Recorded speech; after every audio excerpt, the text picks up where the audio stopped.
Movie के start में नीमू नाम की लड़की देखते हैं जो अपने बॉयफ्रेंड से मिलती है। नीनू उससे कहती है डर लग रहा है, पर नीनू कहता है सिर्फ 15 दिन की बात है, सब ठीक हो जाएगा। फिर नीनू इंस्टीट्यूट का काम करने जाती है क्योंकि वो अपने बॉयफ्रेंड से शादी करना चाहती थी, इसलिए जल्दी पैसा कमाना चाहती है। फिर हम इंस्टीट्यूट की मैनेजर से खो देखते हैं जो नीमू की बॉडी देखकर तारीफ करती है, उसका रूम दिखाती है जहाँ उसके क्लाइंट आएंगे। मैनेजर बोलती है जितने भी पैसे आएंगे वो 50% अपने पास रख लेगी। फिर नीमू को नया नाम दिया जाता है, पपरिका होता है। फिर नीमू का चेकअप होता है, डॉक्टर उसे देखकर बोलते हैं तुम्हारी उम्र कम है, तुम यहाँ क्या कर रही हो। नीमू बोलती है कि यहाँ फैमिली प्रॉब्लम की वजह से आई हूँ, लेकिन डॉक्टर उसका झूठ पकड़ लेते हैं। फिर नीमू सच बताती है कि बॉयफ्रेंड को पैसों की ज़रूरत है, वो सिर्फ 15 दिन तक यहाँ काम करेगी।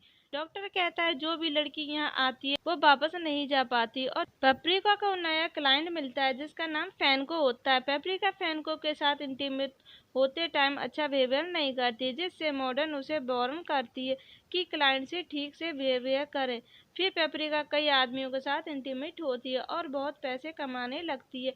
फिर पेपरिका को पता चलता है कि यहाँ आपस में लड़कियाँ इंटीमेट होती हैं और उनकी बॉस भी लड़कियों के साथ भी इंटीमेट होती है। अगले दिन मैडम पेपरिका को अपने रूम में बुलाती है और वो उसके साथ इंटीमेट होती है। फिर फैन को दोबारा आता है और पेपरिका के साथ इंटीमेट होता है और शादी के लिए प्रपोज करता है, उसे डिनर पर ले जाने को पूछता है, लेकिन पेपरिका बोलती है उसका बॉयफ्रेंड है और वो उसके साथ डिनर पर जा रही है। बाद में पेपरिका को पता चलता है कि उसका बॉयफ्रेंड बिजनेस मीटिंग में गया है। फिर पेपरिका फैनको के साथ डिनर पर आ जाती है, पर यहाँ पर अपने बॉयफ्रेंड को देखती है जो दूसरी लड़की के साथ यहाँ आया था।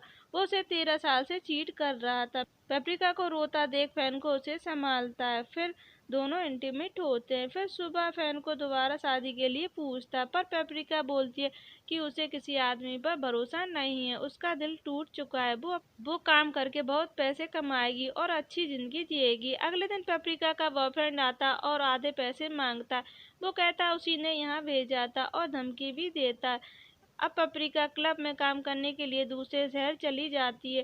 ट्रेन में उसका बॉयफ्रेंड उसे देख लेता है, वो उसके साथ ट्रेन में ही जबरदस्ती इंटीमेट होता है और अपने घर लेकर आता है और उससे कहता है कि वो उसे प्रोस्टिट्यूट का ही काम करना चाहिए, उसके लिए अमीर क्लाइंट लाएगा, दोनों बहुत सारे पैसे कमाएंगे। लेकिन पेपरिका उसे मना कर देती है, वो कहती है कि वो अब क्लब में ही काम करेगी। जब पेपरिका क्लब में काम मांगने जाती है तब सब मना कर देते हैं क्योंकि उसके बॉयफ्रेंड ने सब जगह मना कर दिया था कि उसे कोई काम ना दे।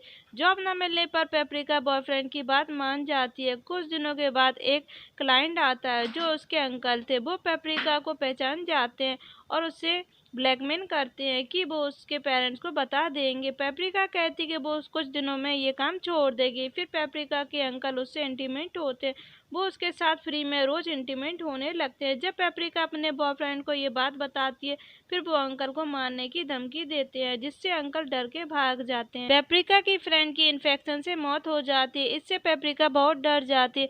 वो अपने बॉयफ्रेंड से कहती कि वो ये काम छोड़ना चाहती है, लेकिन वो उसे मना करता है क्योंकि पेपरिका की वजह से बहुत पैसे कमा रहा था। पेपरिका काम छोड़ने को कहती है, लेकिन उसका बॉयफ्रेंड उसे जान से मारने की धमकी देता है। उसके बाद पेपरिका अपने मैनेजर से हेल्प मांगती है। एक दिन पेपरिका पार्टी में गई थी तो उसे फैन को मिलता है, वो एक शिप का कैप्टन बन गया है। जब वो खुद की शिप खरीद लेगा वो पेपरिका से शादी करके यहाँ से ले जाएगा। पेपरिका शिप खरीदने के लिए उसे अपने सारे पैसे दे देती है। उसके बाद वो शिप खरीद लेता है, लेकिन कुछ दिनों के बाद शिप को पुलिस जब्त कर लेती है। अब पेपरिका को यही काम फिर से करना होता है। कुछ दिनों बाद गवर्नमेंट प्रोस्टिट्यूट को बंद करवा देती है। पेपरिका यही काम करने शहर से बाहर जाती है। एक दिन अमीर आदमी उसके बेटे का बर्थडे मनाने आया था। जॉन का बेटा पेपरिका को पसंद करता है और उसके साथ इंटीमेट होता है। इसके बाद जॉन अपने बर्थडे पार्टी में पेपरिका को बुलाता है और वो पेपरिका के साथ इंटीमेट होता है और पेपरिका से शादी करने को कहता है। जॉन पेपरिका से शादी कर लेती है, लेकिन पेपरिका अभी भी फैनको से प्यार करती थी। कुछ दिनों बाद जॉन की मौत हो जाती है, आधी प्रॉपर्टी पेपरिका की हो जाती है और अगले दिन पेपरिका फैनको से शादी कर लेती है और उसे सिर्फ खरीदकर उसे कैप्टन बनाती है और दोनों साथ रहते हैं। ये मूवी यहीं ख़त्म हो जाती है। Thank you for watching friend.